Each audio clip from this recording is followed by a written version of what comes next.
अस्सलाम वालेकुम।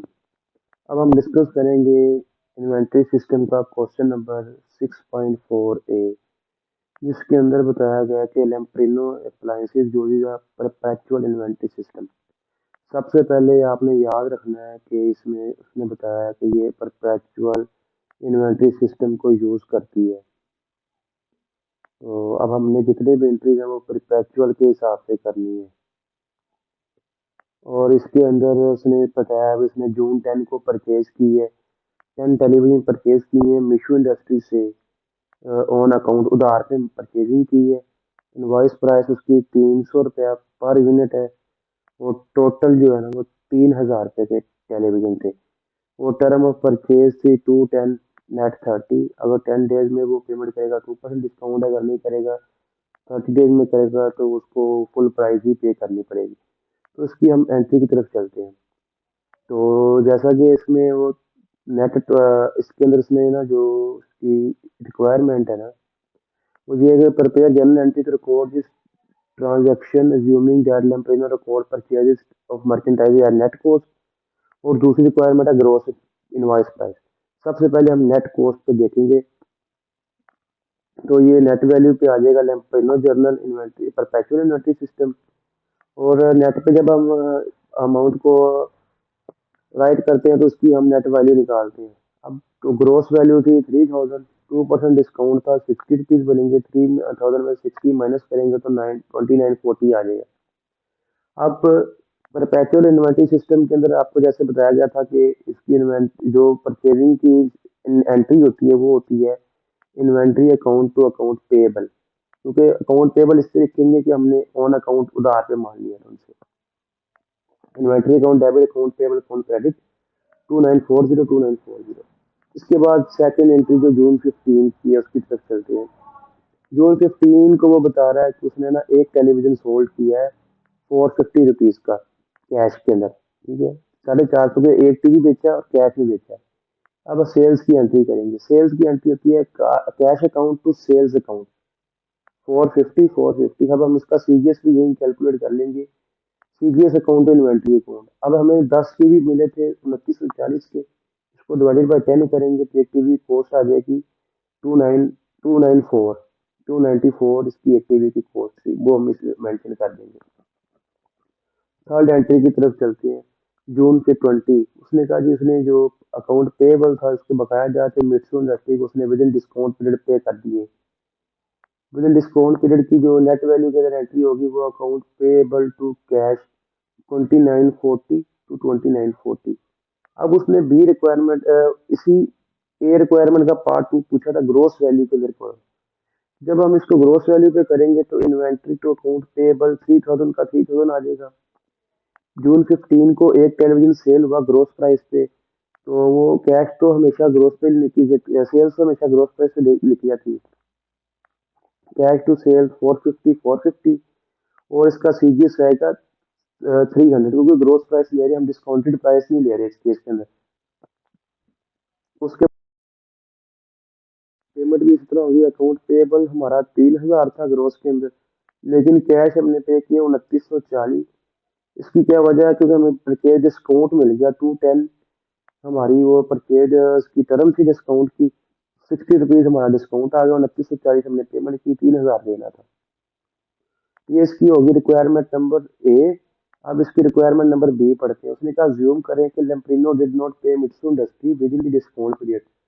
लेम्प्रिनो जो है ना, लेम्प्रिनो ये मिट्सू इंडस्ट्री को ना डिस्काउंट पीरियड यानी 10 दिन के अंदर पैसे नहीं क्लियर कर सके।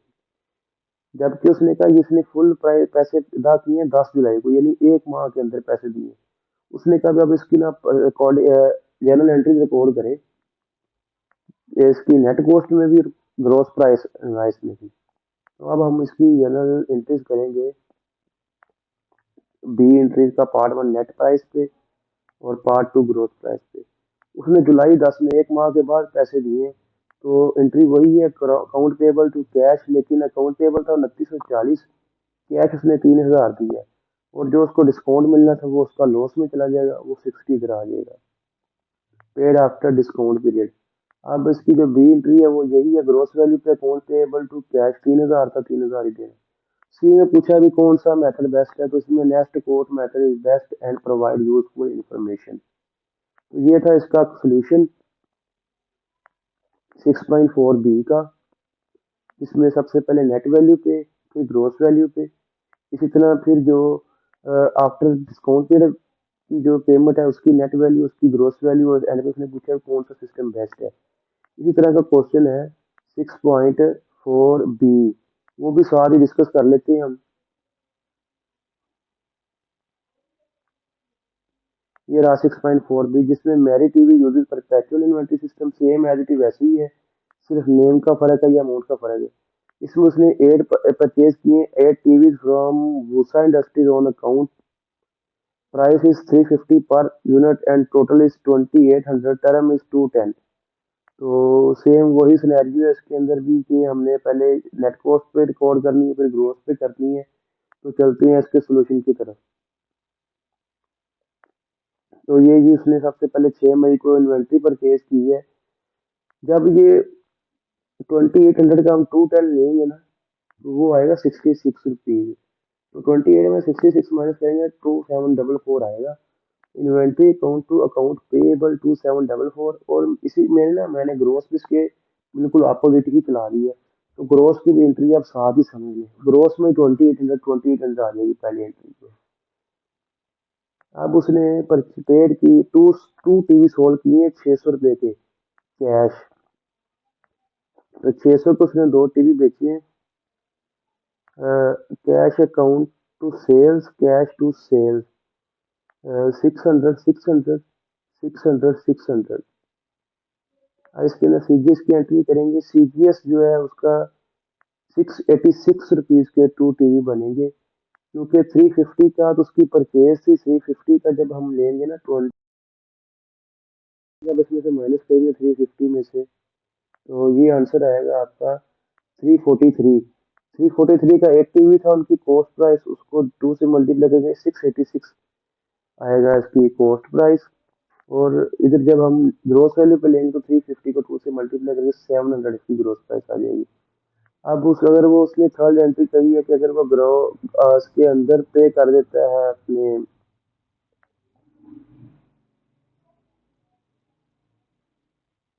अकाउंट पीरियड के अंदर पे कर देता है 16 मार्च वाले दिन पेमेंट, तो फिर इसकी एंट्री क्या होगी। अकाउंट पेएबल उसने करना था 2744 रुपये पे करने थे, और कैश उसने कर दिया 2744।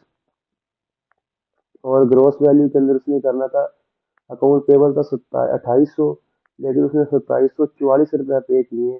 बाकी जो 56 रुपीज है वो उसका परचेज ऑफ मर्चेंडाइज है।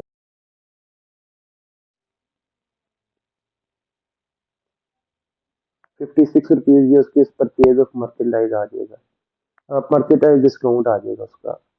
इसी तरह अगर हम इसकी बी रिक्वायरमेंट की तरफ जाते हैं, इसने कहा जी अगर अज्यूम करें कि ये कंपनी अपने 10 दिन के अंदर पैसे नहीं देती, ये 1 माह के बाद देती है, तो फिर इसकी नेट कॉस्ट और ग्रोस प्राइस पे इसकी वैल्यू फाइंड करें, एंट्री एंट्री लिखें। तो जब अगर वो नेट वैल्यू पे महीने के बाद पेमेंट करती है, तो अकाउंट पेएबल टू कैश उसने 2800 देना है फिर तो, क्योंकि उसका डिस्काउंट नहीं है, उसने जितने की चीज उतने में देनी है। लेकिन अकाउंट पेएबल उसका 2744 था, और परचेज डिस्काउंट लॉस हो जाएगा 56 रुपीज का। और इस जनरल ग्रोस वैल्यू में अकाउंट पेएबल टू कैश हो जाएगा 2800। और सी में उसने पूछा कि कौन सा मेथड बेस्ट है।